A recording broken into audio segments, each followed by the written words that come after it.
I think we're going to try to get started. Another minute to sit down and we'll keep this thing on.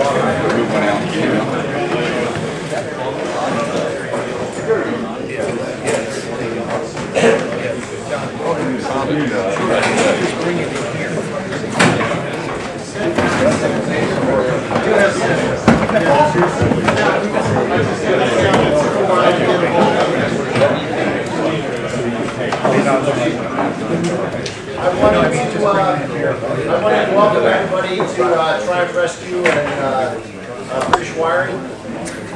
My name is Matt Bates, for those that don't know me.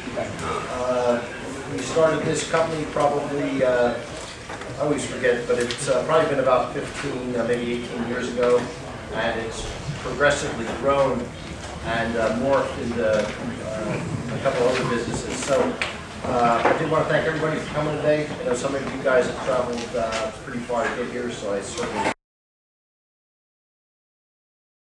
I did want to introduce some of my guys. We've got Frank back there. He does our. In fact, you probably saw Frank on our wall of fame here. He does our metal work and body work.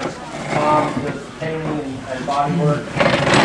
Shane does our mechanical work. Brian does our interiors, wherever Brian got off to.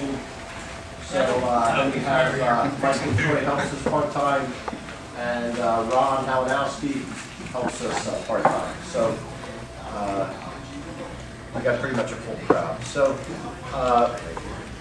Mike's going to talk about cars and making them maybe a little better, hopefully. I got Richard Good here today. He's kind of synonymous with taking a Triumph part and making it probably 100 times better than it ever was.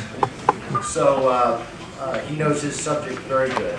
So Mike's going to get started, and then we're going to kind of roll over to what Richard does, and it kind of plays on the other, because right now we're all basically working on 40 and 50-year-old cars, and things have a habit of not working so well. So a lot of cars need a lot of maintenance, so can need a lot of maintenance. But and I'm sure we all have stories. But I hope all the British cars made it here today. So anyway, I'm going to turn it over to Mike. He's going to talk a little bit, and then Richard's going to follow him up. If you have any questions, please don't hesitate to ask any questions. You know, it's informal, so whatever, no question is too small or too unimportant. So you know, you're more than welcome to do that. And we'll have, once they get done, we'll break for lunch. Then kind of after lunch, everything just is a little bit of a BS session. So you're more than welcome to ask any questions. You know, get one of the texts and you know, ask whatever you need to ask, and then we'll go from there. We're going to do a. I got something to give away later, so you know, we'll get everybody a ticket, and you know, we'll try to do something there. So anyway, thank you again. Good morning and welcome. Good morning. So what we're going to talk about this morning is trying to build what I refer to as a practical classic. That is a car that has that style and good looks that we all like, but is modern and dependable enough that we can drive it to the grocery store and back, or take it on a cruise night, get there and back with reasonable assurance that it will work in as few embarrassing moments as possible. A lot of this is predicated on a trip I made with my stag about 2 years ago, and you know, there's a heck of a big difference between living with your car for an hour at a time every couple of weeks to living with your car straight for 4 or 5 days.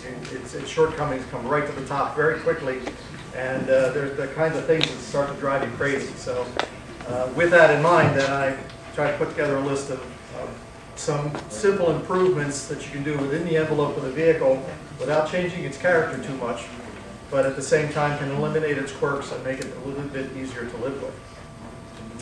So one of the first items that's very easy to deal with is lighting. The standard steel beam on a car is 45-50 watts. Could they spare it? This throws a puddle of yellow light in front of the car somewhere. Basically, the lighting laws in the US are just above acetylene lamps. European lights, however, are very much better. Their lighting laws are far more advanced than ours have ever been, and they continue to make improvements while we just sort of slog along. But at any rate, standard seal beam, not a really good design, really old technology that's been around since probably the 30s, pretty much unchanged. And the light output is kind of yellow for us people who are getting older. That yellow light just doesn't light up enough. Similarly with incandescent lamps, these darken over time because of the way they work. You've got a hot filament in there, and it's actually spraying off molecules, and eventually it coats the inside of the lens and makes it darker until it just stops working. So if you ever notice one that's burned out, you look at it, it's all black inside. Somebody said that's because it sucked in all the dark. But what that actually is the metal from the filament has coated the inside of the bulb. So a couple of quick, very simple upgrades would be going to a halogen H4 headlight. Now, our government doesn't like these lights because they're not sealed. But once I've spent the money on the housing, there's the upgrade right there, and that's $12. I can go up to 100 watts on high beam. I can go up high enough to melt the harness in the car if I wanted to. Okay, so for $12, I can improve my lights, and Hella makes these lamps, and they actually are available from a lot of auto parts houses will carry. By the way, before we go much further, just because I commented on some particular supplier doesn't necessarily mean endorsement. They just happen to be stuff we've used or stuff that's available, but there are any number of specialist suppliers that can make these things available. So at any rate, like I said, our government doesn't like these because they're not sealed, but they do make a tremendous improvement. They are very easy to fit, and I don't have to throw away the light to just make a simple upgrade to improve the light output. Quartz halogen lamps burn a lot hotter. They produce a light which is far more white, and they do put the light where you need it because the internal housing are produced such that you have a very sharp cutoff at the top and a nice spray of light out to the side. So it lights up the side of the road very nicely, and you get a sharp cutoff in front of the car so you're not blinding everybody in front of you. Another upgrade is xenon lamps.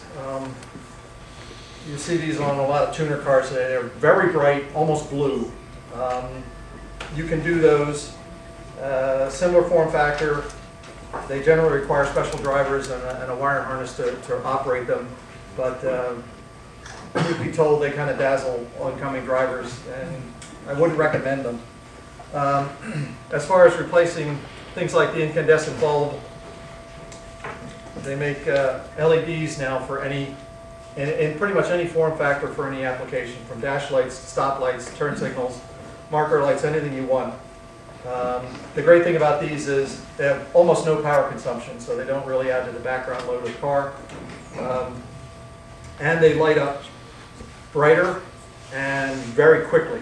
So if you're following a car that has LED taillights, you can tell because they come on instantly, and they're brilliant. I was impressed one time. I replaced a marker light in a Triumph with a complete kit from Lucas, and the soft, gentle orange glow that came out of the brand new bulb was like, why did they bother? So, these will produce a very strong, bright light that's easy to see. So when you've got some distracted, emotionally challenged teenage girl following you, if she's busy on her cell phone, maybe that extra tenth of a second will buy you the time she needs to keep from driving into your car. Hey, Mike, Yes. can I interrupt? Yep. It's my place, so I can. Yeah. Hey, why don't you go over the relay situation, the flasher relay situation when you put. Oh yes, thank you. each Thank other. you. Sorry. No, it's fine. It actually was on the paper. One of the things that you might have to do is when you fit the LEDs for turn signals, you either have to do one of two things. You either have to keep, like for example, the fronts as a regular incandescent bulb, or if you change all four, you have to convert it to an electronic flasher. because the LED doesn't produce enough load for the thermal flasher to operate. So the lights will just come on and stay on. So you will have to change the flasher.